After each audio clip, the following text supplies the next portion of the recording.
So I was a long distance runner back in high school. For whatever reason, somewhere around my sophomore or my junior year of high school, I got into running. It was probably coinciding with the fact that my parents had gotten divorced a few years earlier. And I had been living with my mom from when I was maybe 14 until I was 16, after my parents got divorced. And when I was 16, I made a decision to move in with my dad, who lived about 5 hours away from where I had lived at that point. I was in Sioux Falls, and then I moved to around Minneapolis. And my dad was getting remarried, and our families were integrating, and I was in this new strange environment my junior year, going into my junior year of high school. And it was a strange place, and there was something about running long distances and just kind of like escaping into my own mind for hours on end that was very therapeutic, and it was very helpful for me at that period of time. Maybe it was because I was kind of a loner. I didn't have any friends, and I was also very introverted. So like the idea of going out and making friends was so stressful to me. And so I just kind of poured myself and became hyper obsessed with running. And that became my thing. My junior year, my senior year, I was the best runners on the team by my senior year. Good enough to that I was able to go and run in college. And in college, I wasn't great by any means. It was a Division II. I ran cross country and track, did the steeplechase. I was okay. I was never going to be a world beater, but I was obsessed with running. I was obsessed with running culture. I was reading everything I could, and like I was hunting all of the running forums. I was just a nerd for it. And at that time, when I was graduating high school, this would have been around 2002, this was a very good time to be a high school running nerd, because there were these three athletes in particular who were dominating the sport in very interesting different ways.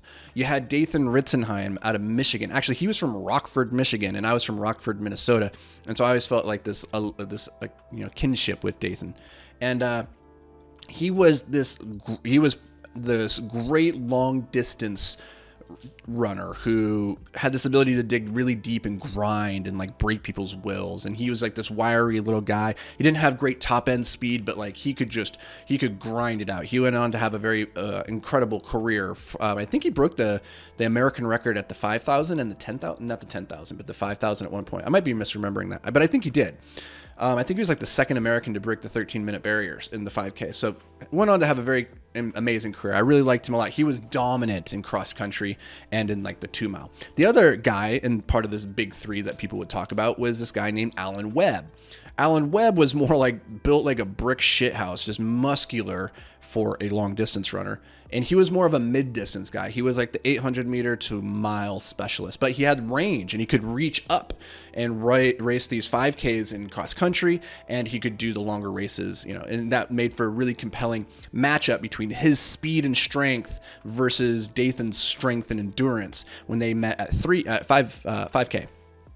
And Alan Webb, if you're familiar, in 2002, he broke the high school record in the mile, which was Jim Ryan's record from like the 60s. It was a really long-standing record on the books. He ran a 3:53, which is a mind-boggling time. The American record up to that point had been 3:55, so he shaved off 2 seconds. Nobody had even gotten remotely close to 3:55, and he just comes out and goes, bam, 3:53. So those two are very interesting. Alan Webb goes on to have an amazing career. I think he's still the current American record holder in the mile at like 3:47. Yeah, something like that. He had a great career as well. The third guy in this matchup, and the part of this big three, was a guy by the name of Ryan Hall. He's out of California, Big Bear, California. And he was good. He was great. He wasn't quite as good as Dathan and Alan, though, in cross country or on the track. And so he was always just coming up a little bit behind them. It was really like, is Dathan or Alan going to win? And Ryan would be right there. Then it'd be a big gap between them and everybody else. So he's in this big three, very great runner for that generation, but he was always just a tick below. Even through college, it's always just a little bit below. And then something happened. It was probably around 2005 or 6. He's out of college, or coming out of college. And in college, you run long distance cross country, which is like a 10K or a 12K. And then you go and you run the 10K on the track. That's about the longest race that there is. Well, he gets out of college and he realizes he's not going to ever be the best miler, the best 5K, best 10K.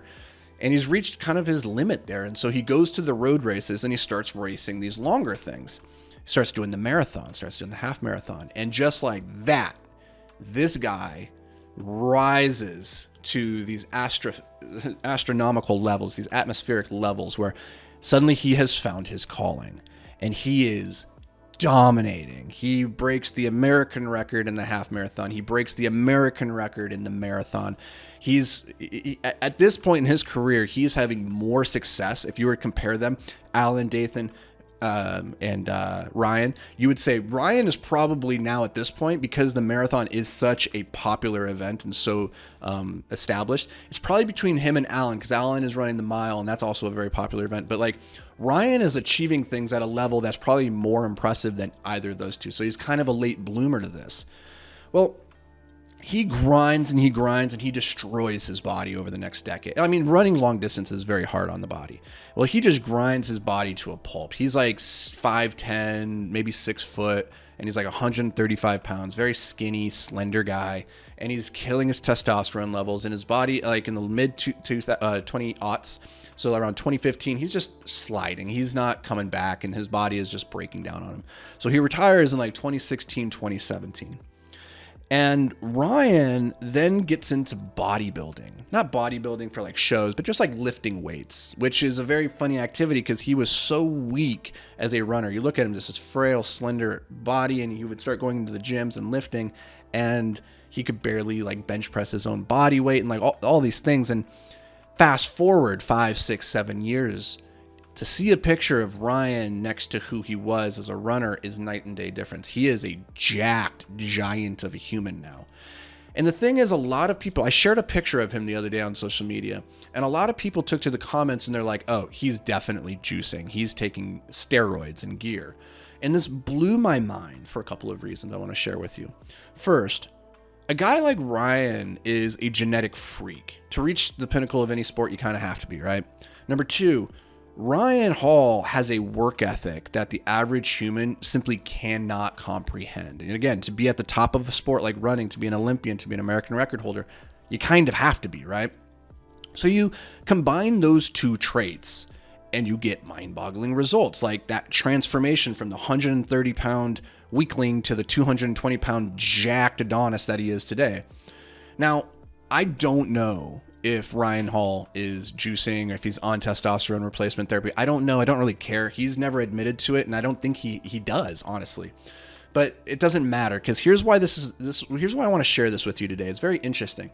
It's very easy to see people who are at the top of the mountain, whether it's in business, it's finance, it's health, it's relationships, and you can assume that they're cheating. It's very easy to say, oh, they got up there because they cheated, they had it handed to them, right? And hell, maybe in a lot of cases you're right. But that sort of mindset, that easy dismissiveness of greatness, is the product of a small mind. It's the result of that mindset that gives you quiet permission to accept mediocrity. I encourage you to be better than that. Fight that most human of urge, which reflexively discounts the accomplishments of others in a pursuit of protecting our own ego. When you look at greatness, I hope that you are challenged and inspired, and instead of looking for reasons to tear them down, you look for reasons to be motivated. And when you someday find yourself atop that mountain and small minds are trying to tear you down from below, just remember these words from Emerson. He said, "To be great is to be misunderstood. To be great is to be misunderstood." So I wanted to share that with you guys. Hopefully this brings you a little bit of value. I appreciate you. Thank you so much for being here. We'll catch you in the next episode. But until then, stay hyper-focused, my friend.